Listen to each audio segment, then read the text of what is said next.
Capítulo 1. Verano en el pasado. Parte 2. A primera hora de la tarde, los vecinos empezaron a marcharse a casa.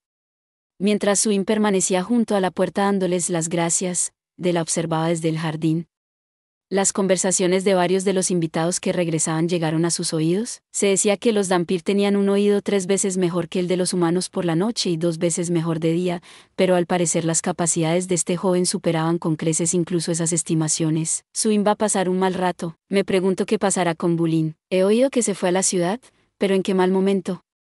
¿Será mejor que se dé prisa en volver, o a Suin le va a costar soportarlo? Sí, contaban mucho con su abuelo.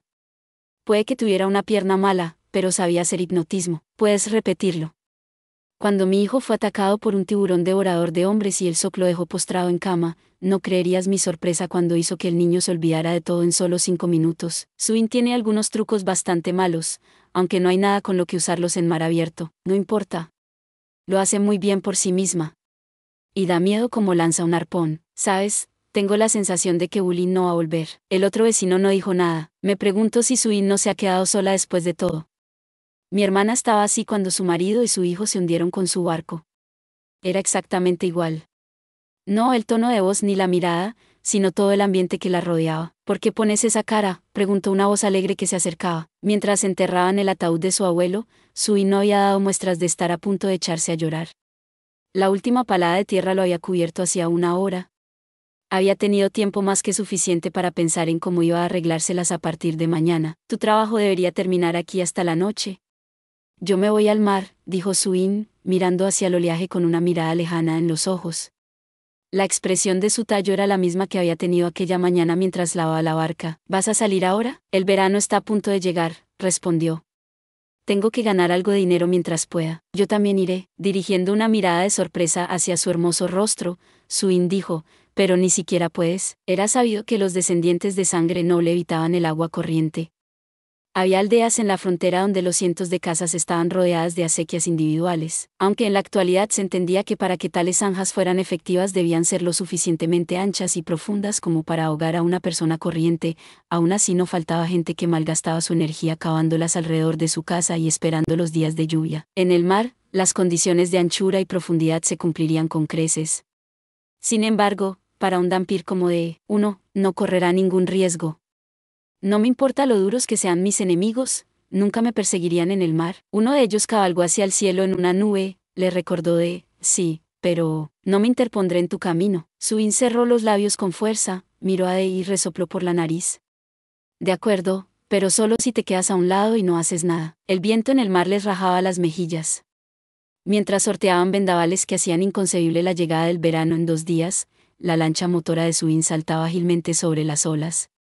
El mar se dividía en 3 secciones distintas. A la izquierda, una flota lejana de grandes lanchas motoras se movía con cautela en formación. Estaban capturando peces migratorios en las redes negras que colgaban en el agua desde la popa de la embarcación líder. Justo delante de ellos y a pocas millas de distancia, una forma gigantesca estaba rodeada por un grupo de pequeñas lanchas motoras tripuladas por arponeros expertos, y el objetivo de su asalto masivo debía de ser una ballena de marea. La superficie del agua estaba teñida de un rosa claro. La proa giró a estribor. Estamos cortando por dentro, así que podría ponerse un poco agitado. Ten cuidado de no caerte por la borda, dijo Suin, con la voz llena de emoción. Por delante de la proa del barco flotaba un cinturón blanco, una hilera de trozos de hielo. A medida que la pequeña embarcación avanzaba por delante de ellos, maniobraba con más agilidad que cualquiera de las otras embarcaciones. Las orcas gigantes se sienten atraídas por la sangre de la ballena, además de la carne que llevan. Sus dientes, huesos y vísceras son muy valiosos, por supuesto, puede que te cuesten la vida. Oye, no me digas que ya te quieres ir, bromeó. Suin tenía mucho valor. Un entorno tan duro como este no era necesariamente adecuado para todo el mundo. En Florencia había mujeres que vivían toda su vida sin salir al mar, pero se podía decir que Suin era una feroz excepción a la regla. Esta veinteañera había elegido el más riguroso de los campos de batalla. El barco se balanceó y el bermellón tiñó el agua. La batalla que ya se había iniciado estaba llegando a su punto álgido. El agua estaba agitada en esta parte del mar, donde se movían casi una docena de lanchas motoras. Las cabezas y colas de rollizos peces de caza entraban y salían a la vista mientras surcaban el agua y golpeaban contra los débiles cascos de los barcos. Cuidado. Estos cabrones pueden saltar más de 4 metros. Apagó el motor del barco mientras este se balanceaba por las olas que lo golpeaban de costado.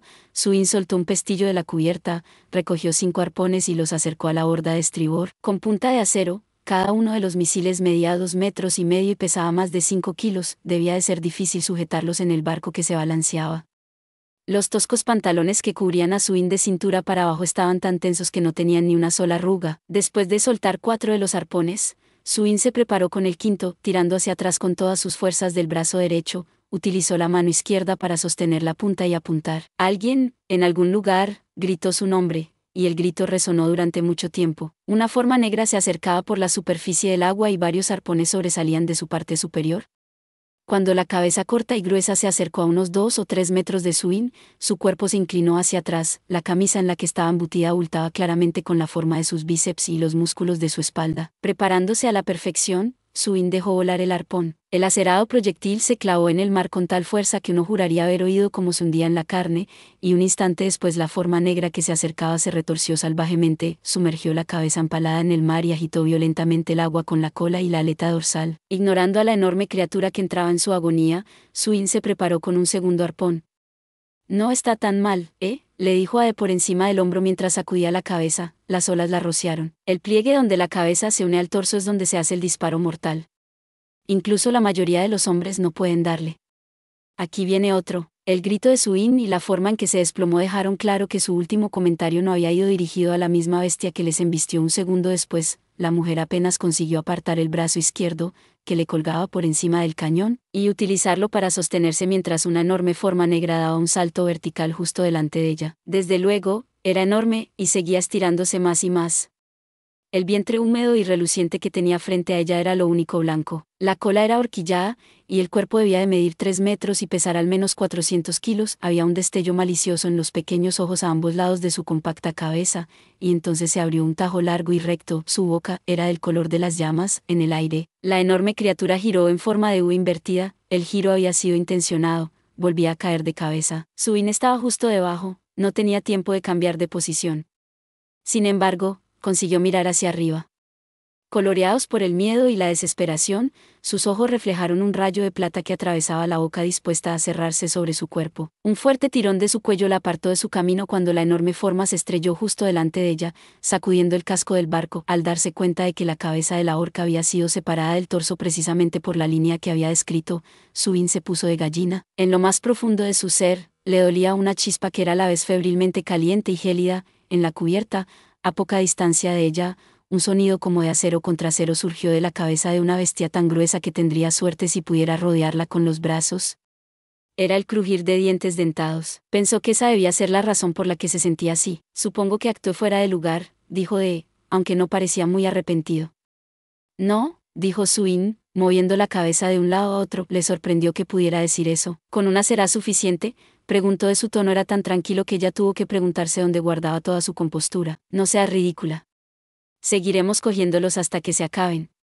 Una cierta voluntad que ni ella misma comprendía se había encendido, y Suin se apartó ahí, gritó una voz familiar que cortó el pesado mar. Aunque era comprensible que Suin se diera la vuelta, el hecho de que siguiera su ejemplo era muy inusual. En la proa de la lancha motora que corría paralela a ellos a unos 40 pies de su proa de babor, Dwight estaba preparado con un arpón en una mano. Imagínate encontrarte aquí, semental, gritó. No podría haber pedido un escenario mejor. Yo digo que terminemos nuestro duelo de ayer. Volviéndose hacia Suin dijo, ¿de qué está hablando? Ella no había sido informada del altercado entre él y Dwight. Se lo debo, respondió desconcertada. Suin paseó la mirada de un lado a otro entre los dos hombres. Como te dije antes, soy pescador. Y aquí, en el mar, haremos las cosas a mi manera. No tienes ningún problema con eso, ¿verdad?, dijo Dwight, con la mano derecha alrededor de un arpón reluciente que era más largo que el de Suin y casi el doble de grueso. Desde el puente del otro barco, un joven que probablemente trabajaba para Dwight lo comparaba con asintió levemente. Muy bien, ahora cada uno hará un lanzamiento, el que consiga el premio mayor gana. Así que hazlo lo mejor que puedas, dijo Dwight con una sonrisa. Ahora, si pierdes, bueno, entonces te largas de la casa de Suin, ¿qué te parece? En lugar de responder, cogió el arpón de la mano de Suin. Espera un momento, no hagas tonterías, le gritó enfadada Suin a Dwight mientras intentaba arrebatarle el arpón al cazador. No sé qué ha pasado entre vosotros dos, pero este tipo trabaja para mí y no puedo permitir que le hagas nada. Punto. Esto no te concierne, es entre él y yo, de hombre a hombre, no te metas. Punto. Gran idiota, gritó indignada la mujer, dispuesta a echarle la bronca. Pero justo entonces se produjo un terrible impacto en el costado del barco. Sin tiempo para dejarles con un grito, Swin cayó al agua como un tronco. Eso no es bueno, gritó Dwight, su comentario relacionado con la forma negra que se acercaba a la mujer por detrás.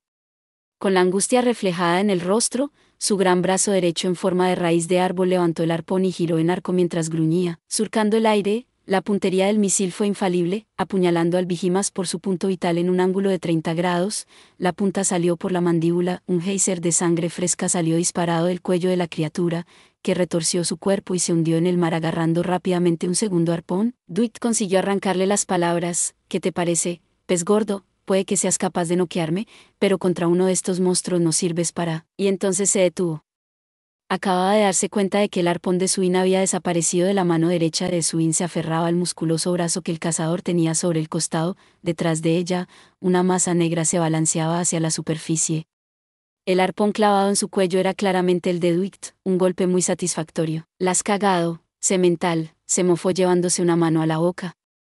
«¿Ves, Swin, un marinero es algo más que la apariencia, necesitas habilidad sobre las olas, y yo...». La voz del pescador volvió a apagarse, junto a la bestia que había cogido, otra forma subió a la superficie.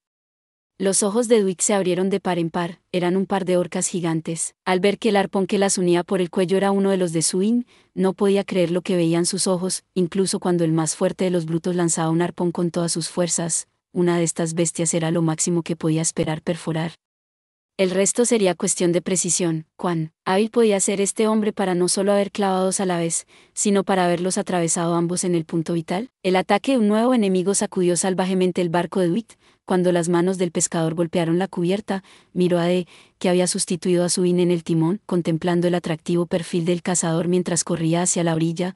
Algo peligrosamente parecido a una sonrisa se dibujó poco a poco en el rostro de Dwight. Justo entonces, el joven al timón de su barco gritó: «¿Qué demonios es esto?» «¿Qué es?», preguntó Dwight mientras se daba la vuelta. Una mano temblorosa señaló la superficie del mar. Exclamó el intrépido rudo, pero no le sorprendió que su cuerpo se pusiera rígido por la conmoción al mirar en esa dirección. No había ningún problema con las 3 bestias que él y el cazador habían matado, pero ahora unos bultos negros subían a la superficie en un remolino sangriento con tal fuerza que alejaban al trío de cadáveres. Los otros barcos podrían haber tomado nota de esto, ya que algunos de ellos habían rodeado el remolino también. «¿Qué demonios es eso? «Eso es carne», gritó alguien. Al mismo tiempo, Dwight también se había dado cuenta de que eso era.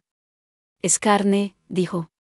«Carne de orca», alguien está ahí abajo descuartizando una maldita orca gigante. Ajenos a los gritos de los pescadores, los trozos de carne siguieron subiendo a la superficie, pero pronto se acabaron. Incluso después de que los hombres vieran que los trozos que llenaban su campo de visión tenían los bordes tan limpios que parecían haber sido cortados con un cuchillo, ninguno de ellos estaba dispuesto a señalárselo a los demás. En los corazones de estos hombres que vivían y morían en los mares reverberaba oscuramente cierta leyenda del pasado. Sabían perfectamente que esa leyenda estaba ligada a su futuro. Gracias por ver. Si te gustó este contenido, no olvides darle like, compartir y suscribirte para más videos similares. Nos vemos en el próximo video.